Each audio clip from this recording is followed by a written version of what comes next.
and we may have casualties. That often happens in war. I don't know if this is technically a war. We didn't start this war, but under President Trump, we are finishing it. This isn't a war. We haven't declared war. The Secretary of Defense, who calls himself the Secretary of War, said today this is a war. We set the terms of this war from start to finish. Nobody should classify this as war. It is combat operations. War is hell and always will be. Strategic strikes are not war. I guess the Congress people that you saw in that clip are all convinced that it's not a war, because that would mean that they would have had to have done their job beforehand to authorize this. But it does seem like we're in a war, because we're talking 4 to 5 weeks, and we took out the leader of a nation. Yeah, when you're dropping bombs on a country and killing their leader, you are at war. And of course, Iran is hitting back. So obviously we are at war. I mean, there's just so many dumb talking points going around about what's going on there. Clearly we're at war. And one of the troubling things about this conflict, I think, is the fact that President Trump made no effort to explain to Congress or the American people why we're going to war, or to build a case for the war, which was supported by only 20% of the public to begin with. There is no congressional authorization. Now, you can argue there have been plenty of uses of force in the past where presidents have used force without congressional authorization. But in this case, there was no time element. There is no imminent threat, as we've established. This is a war of regime change. At least it's sold that way sometimes by the administration. This is the kind of thing where clearly the American people and the American elected representatives should have had a chance to weigh in, and they haven't. Now, all that said, Abby, I would add, that doesn't, even though I think the war was unwarranted, I think it's unauthorized, that doesn't mean it's going to be a disaster. There could still be positive benefits that come out of it. At the very least, I think it will degrade the Iranian threat. At the very least, Iran will emerge much weaker, much less of a menace to its neighbors. That doesn't mean I believe it's going to become a Jeffersonian democracy. I'm not sure that you're going to find an Iranian Delcy Rodriguez, but the Iranian threat will probably be a good deal less after this conflict than before. But nevertheless, I would say after Iraq, we should all be fairly wary of starting preventative wars based on nebulous intelligence with a goal of regime change. You bring up Iraq, though, but even Iraq, the process was actually dramatically more transparent. President Bush went to the UN in 2002. Congress authorized Bush to use force in October 2002. The president addressed the nation in March 2003 and formed a coalition of the willing of dozens of countries before going into this. Right now, we are in this with Israel. The president has yet to speak to really address the nation on this topic since this war started. Well, the Gulf states are with us, and we have lots of allies with supportive statements. We are in it militarily with Israel. There are some indications that some of the Gulf states that Iran has been attacking may join in, and so we'll see what happens. They're defending themselves right now. Yeah, and they should. But in terms of the coalition, but they support what the United States is doing. Is the point? So Okay. we're not just here with Israel and without any other political support or rhetorical support. That's number one. Number two, the president did release 2 statements over the weekend. Number 3, the Congress, I think, is going to debate on social media and vote.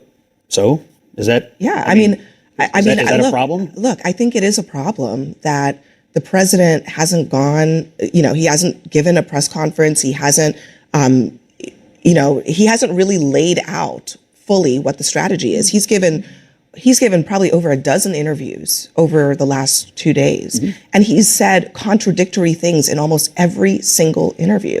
So there is a missing piece.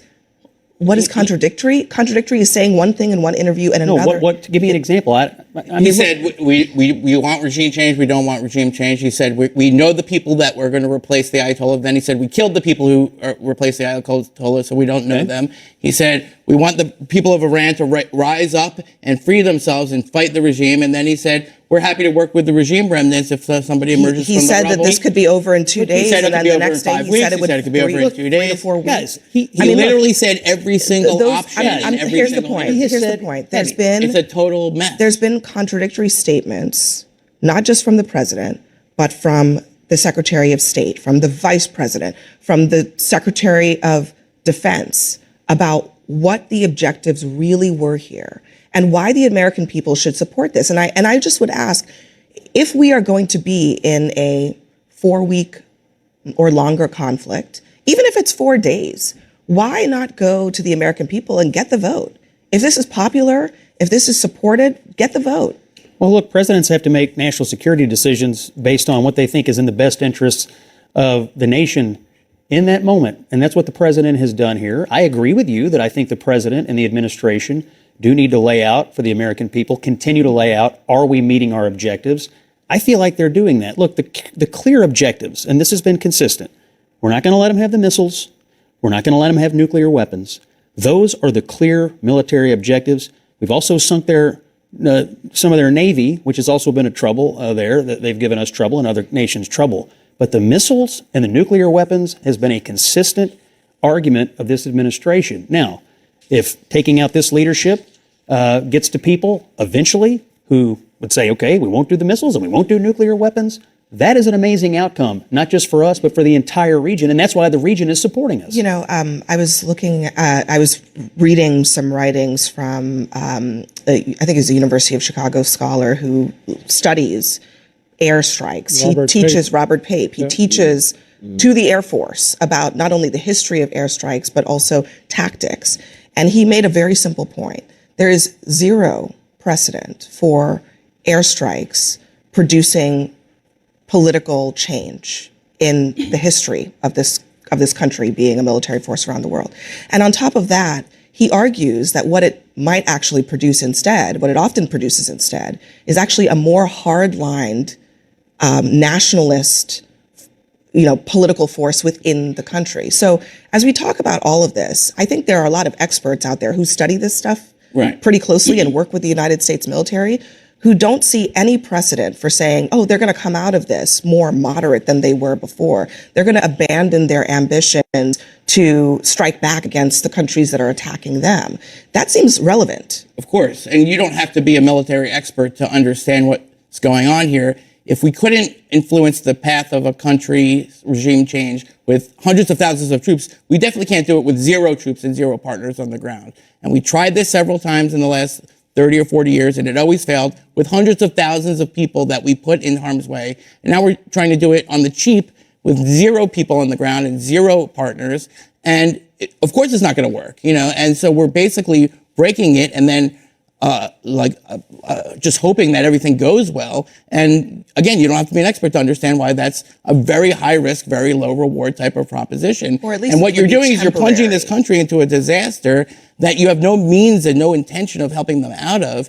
And all of those possibilities are bad. They could have a civil war. There could be uprisings that get crushed. People talk about the 2002 invasion or 2003 invasion of Iraq. I think it's more akin to the 1991 invasion of Iraq, where we encouraged the Kurds and the Shia to rise up, and then we didn't give them any support, and they got mowed down, and they got crushed. And that's what we're setting the Iranian people up for, and it's not okay. It's not okay for them. It's not okay for us. Max, you were saying? Yeah, no, I mean, I completely agree. I don't think that there is much of a strategy, and you can see President Trump and his senior officials basically throwing things at the wall and seeing what sticks, both in terms of a justification for the war as well as an instate for the war. And basically, I think this is the way that President Trump operates. He wants to keep all his options on the table. So whatever happens, he can claim this is the greatest victory of all time, that whatever happens, he'll claim it was part of his plan all along. But it's very unclear right now what is going to happen. I think it's extremely nebulous. And I think, as Josh said earlier, if you don't know exactly what objective you're trying to achieve, how on earth are you going to achieve it? Can I add something here? The first is that on the communications point, I actually believe it's a deliberate effort to obfuscate on the part of the Trump administration. Yes, there are contradictory statements. That's because they're dealing with an adversary and they know that adversaries are listening very closely. It doesn't work very well in a democracy. I understand that. There's a reason why we have the press holding our government and authority accountable, and I understand that as well. However, when this administration believes that they don't want us to know which way they're going, it doesn't mean that they don't have a plan on the inside. It doesn't mean that they don't know their goals. It means that they don't want you to know where it's going. But can I ask you, what would be the point? I'm skeptical. Yeah, what would be I just hold on. I just want to understand. What would be the point? They have no idea what they're doing. There's no 4D chess. Hold on, Jeff. Let me just ask you a follow-up. I don't think it's 4D chess. What would be the point at this stage? We're in the middle of bombing them into smithereens. What would be the point of sending contradictory messages about the objectives of the strike. What are they trying to get out of the Iranians by doing that? Because for an adversary, if you know where the U.S. red line is, if you know the U.S. where they're moving next, then you're going to always be a step ahead and you're going to know, okay, well, I could go this far. But I don't understand. I think the part I'm not understanding is that we are already bombing them. We are already destroying, we are killing them, we are destroying their munitions, we are destroying their navy. So they're not worried about, we've already crossed the red line threshold here. So I just don't understand what are we trying to get them to, what are we trying to get them to do, I guess is the question. Well, in general, if you don't know, if they don't know what the U.S. is doing next or how far the United States is willing to go, then they're going to be on their back heels, right? They don't, and you're already seeing it. Why is it that they targeted the Gulf first?